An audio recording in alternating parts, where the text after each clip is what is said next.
Greetings and welcome to Chapter 2, Descriptive Statistics, Lesson 2.1, Stem and leaf graphs, also called stem plots, line graphs, and bar graphs. First things first, go through the terminology for this section. Click on each of the word to become familiar with its definition and meaning.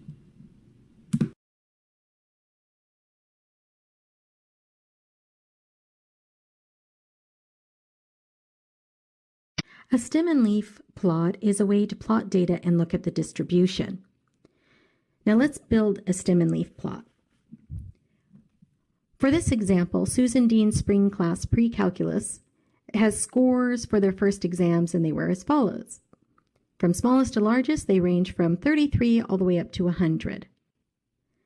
Now, the stem portion of it is the first digit that we run into.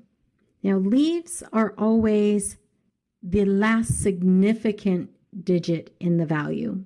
We'll talk about that in a minute, but for a two-digit number, the stem is going to be the first digit. The leaf will be the second digit. Now, what throws us off is that 100, but that's okay. The stem can be a two-digit number. That's just fine. So for the value of 33, the stem will be the 3, and the leaf will be a 3. For 42, 49, and 49, we can break that up as a stem of 4, and the leaves would be a 2, a 9, and a 9. For the 50 range, its stem is 5, and its leaves are 3, 5, 5. For the 60 range, its stem is a 6, and its leaves are 1, 3, 7, 8, 8, 9, 9 for all of the 60 values. For the 70 values, its stem is a 7, and its leaves are a 2, 3, 4, and 8. For the stem of an 8, its leaves are a 0, 3, 8, 8, 8.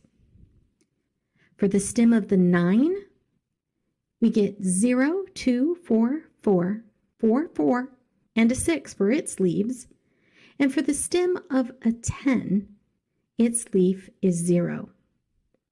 Now we can also work backwards if we know how many digits the stem is and what our stems are and what our leaves are. We can always go backwards to get our data.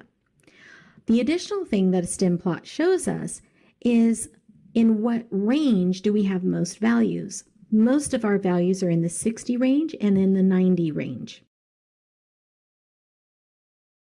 Line charts are really good at showing trends of things over periods of time or just comparison with one thing or another. I'm not going to go through this very in depth because you've worked with lines before in any algebra class that you took. But let me run through it very quickly. In a survey, 40 mothers were asked how many times per week a teenager must be reminded to do his or her chores. The number of times a teenager is reminded, you can think of it as your X value, your horizontal value, and your frequency will be your Y value. So these are just paired data. You would plot 0, 2, 1, 5, 2, 8, and connect those dots in between, and you have a line chart. A bar chart is a chart that uses either horizontal or vertical bars to show comparison among categories. Now, in this case, this example, by the end of 2011, Facebook had over 146 million users in the US. The table shows 3 age groups, the number of users in each age group, and the proportion of users in each age group. Now, the good thing about bar chart is you can either show the data in comparison to the actual number of users, or you can show it the age groups in comparison to the proportion. You usually pick one or the other. You don't do both on the same graph or the same chart. You've reached the end of this lesson.